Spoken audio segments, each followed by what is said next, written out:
So, sometimes I'm watching Tool Addict. Well, I watch all his videos when he puts them on, and he was showing the second half of his drawers. And sometimes, you know, you need an idea or you need inspiration. I don't like calling it nicking an idea. I'm just taking inspiration from what other people do.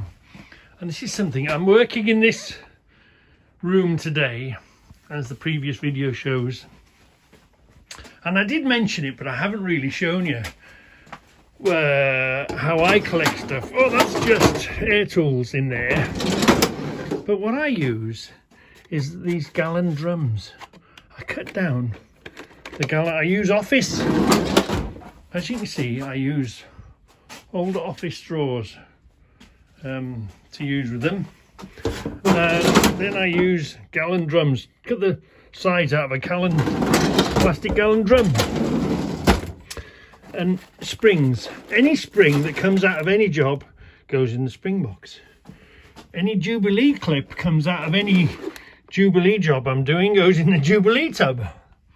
They're Whitworth vintage nut and bolts, those are. They're just two sorts, so I know what's in there. I guess because it was brass looking, I threw it in there.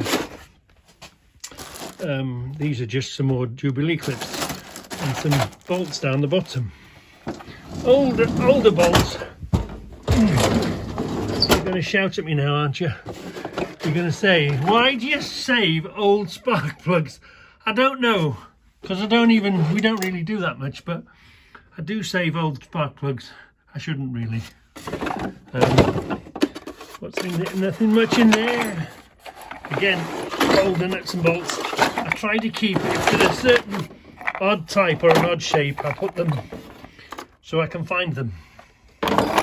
Again, I'm less of a tool boy. I'm more of a nuts and bolts boy. Again, any odd looking nuts, anything unusual, put in there. Basically, it's all junk, but it's a way of keeping an eye on junk.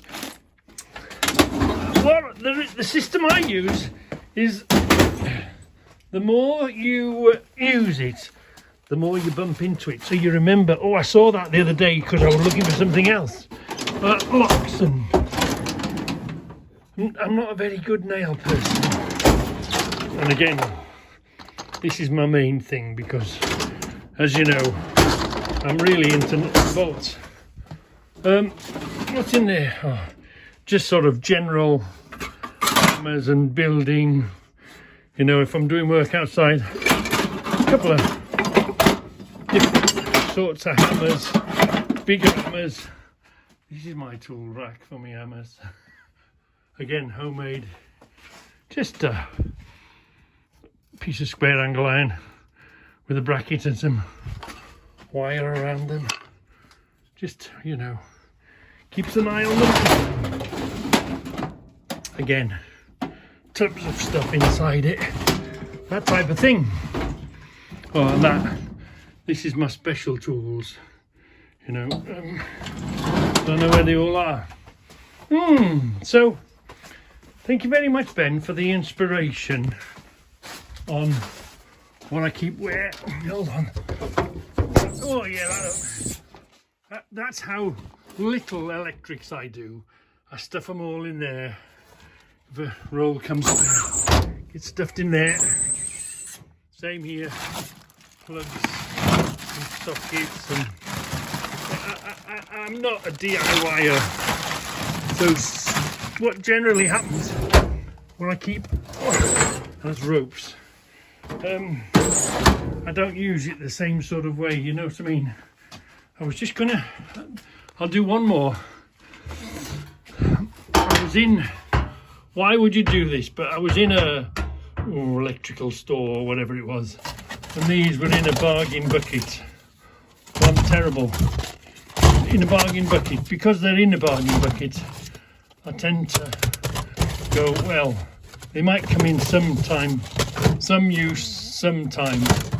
And the price you'll pay for these elsewhere, you know, when you want them. So I tend to buy them, buy the whole bleeding bargain bucket. Anyway, I'll leave you in peace, and thanks for the inspiration, Ben, of Tool Addict, because sometimes we need inspiration. The reason I do these films is, first of all, because I do them for me. First of all, I do them for me and my interest. But if I can show somebody an alternative way of doing stuff, or maybe a cheaper way, because you know, there are always a cheaper way of doing stuff, just pass it on. You know, you don't all have to buy you know, good toolboxes and one thing and another, because it's a lot of money. I've always been using, and this really, that's taking up a lot of space. If ever there was a reason to buy a proper toolbox, all them on the wall would be the reason. But of course, it's all money, isn't it? It's all money.